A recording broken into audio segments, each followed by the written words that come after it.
முதல்ல அவர் யார்? 15 வருஷம் எங்கே போய் படுத்துக்கின்றாரு. இவர் எதுக்கு அதை போட்டோ வெட்டி ஒட்டி கொடுக்கணும்? அதுக்கு தேவை என்ன? அவர் என்னை முதல்ல நேரில் பார்த்துக்கார பேசிட்டு தர்றாரு. எங்கே வர சொல்லி கூட்டிட்டு வாங்க. வர எத்தனை பேர் தான் எடிட் பண்ணீங்க? அதை பெரியார் மேல அடி விழுந்தவொடனே இங்கே பிரபாகரன் போயின்னு வர நீ அதான் மோதுறதுன்னு ஆயிடுச்சே. பெரியாரா பிரபாகரன் நான் மோதி ரெண்டி தானே. அது நீங்க ஆதாரங்க உங்களுக்கு எதுக்கு? நீங்க தான் வழக்கு போட்டிருக்கீங்கல்ல, கேட்பாங்கல்ல, அப்ப காட்டுவோம்ல. அப்ப எதை வச்சு பேசணும் என்னங்கறத சொல்லுவோம்ல. நான் தான் கேட்கிறேன், திருமுருகன் காந்திக்கு நான் ஏன் தயார்? என் தம்பி தங்கச்சிகள் இருக்கிறாங்க, அவங்களை கூப்பிட்டு பேச சொல்லுங்க. நீங்க உங்க திருமுருகன் காந்தி பேசாததா? பெரியாரை அதிகமாக விமர்சிச்சது திமுக தான் வச்சிருக்காரு. அதுக்கு என்ன பதில் இருக்கு? அதெல்லாம் அது அவங்க பேசுவாங்க, தேவைக்கேற்ப பேசுவாங்க.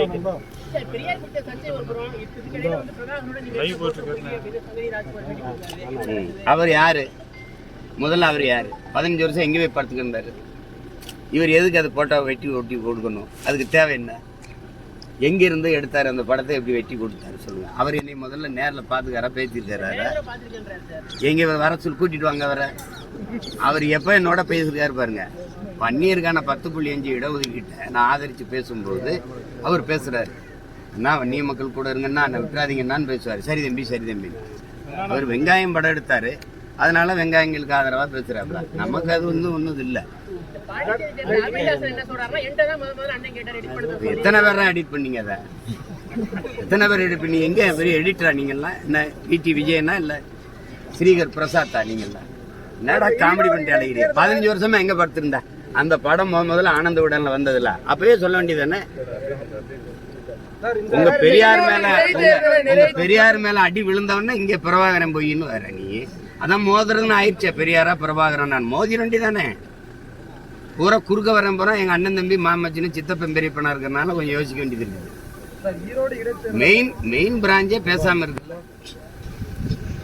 ஹோல்சேல் டீலரே பேசாம இருக்காப்ல. நீங்க பெட்டி கடைக்காரங்க இவ்வளவு துள்ளி வரீங்க. பிராஞ்ச் ஆபீஸ் எவ்வளவு பேசுறீங்க? நீங்க மெயின் ஆளை வர சொல்லுங்க. எங்க ஐயா வீரமணியை பேச சொல்லுங்க. நான் ஒவ்வொன்றா எடுத்து வச்சு இதே மாதிரி ஊடகத்துல அல்லது பொதுக்கூட்டத்துல பேசுறேன்.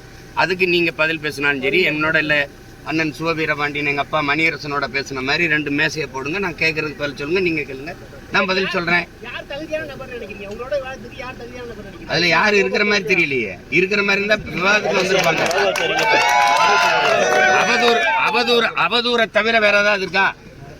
அவதூறை தவிர இந்த குளத்தூர் மணிங்கிறவரு நான் மதிக்கிற ஒரு பெரியவர், பெரிய மனுஷன், அண்ணங்கிறத தவிர வேற மூத்தவருங்கிற தவிர வார்த்தை சொல்லுவாங்க. ஆனால் நாம் தமிழருங்கிற ஒரு கட்சி பேரை வாங்குறதுக்கு சோவை ஐயா குருமூர்த்தி கூட்டிட்டு போய் காலில் விழுந்து அதான் சீப்பா ஆதித்தனார் சிவந்தி ஆதித்தனார்கிட்ட போய் வாங்கிட்டு வந்தேன்னு சொல்றீல.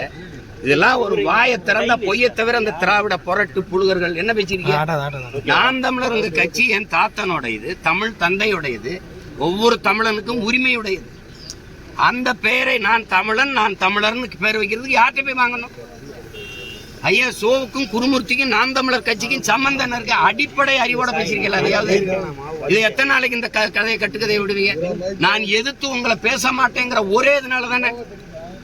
உங்க கூட இருந்து வளர்ந்தவங்கிறதுனால, உங்க மேல பெரிய அன்பும் மதிப்பும் வச்சிருக்கேங்கிறதுனால தானே இவ்வளவு பேரும் போயிட்டு இருக்கீங்க. உண்மையிலேயே சோகம் சுப்பிரமணியம் இந்த குருமூர்த்தி வந்து எனக்கு வாங்கி கொடுத்தாங்களா? நாம் தமிழர்னு ஒரு கட்சி பேரை உங்களுக்கு தெரியுமா? அதான் சான்று இருக்கா? சான்று சோக்கால் சான்று என்கிட்ட கேட்குறீங்க. நீங்கள் சான்று வச்சிருக்கீங்களா? எங்கள் அம்மாவை நீங்கள் பார்த்துருக்கீங்களா? எனக்கே பார்த்துருக்கீங்களா? எங்கள் அம்மா வந்து உங்ககிட்ட புகார் அளித்ததா? ஒரே ஒரு தடவை என் தாய் உங்ககிட்ட பேசியிருக்கா. நீங்கள் தான் என்னைய போய் தொட்டதுக்கெல்லாம் சரணடைஞ்சு ஜெயிலுக்கு போவேன்னா நமக்கு நிறைய வேலை இருக்குது, பிணை வர்ற வரைக்கும் தலைமறைவாக இருங்கன்னு சொன்னது நீங்கள் தான். அப்போ நான் திருநெல்வேலியில் ஒரு தோட்டத்தில் தலைமறைவாக இருக்கும்போது இதே சட்டசபையில் ஐயா ஆற்காடு வீராசாமி எதிர்கட்சியெல்லாம் கிளப்பும் போது ஐயா ஆற்காடு சீமானோ கோமானோ எவராக இருந்தாலும் தூக்கி உள்ளே போடுவோம்னோன்னா தொலைக்காட்சியெலாம் வந்தவொடனே கைதுக்கு பயந்து என் மயன் தலைமறைவாக இருக்காங்கிற செய்தி அசிங்கமாக இருக்குது, சரணடைய சொல்லுங்கன்னு உங்ககிட்ட எங்கள் தாய் பேசி தம்பியை சரணடைய சொல்லுப்பான்னு சொன்னது அன்னைக்கு தான்.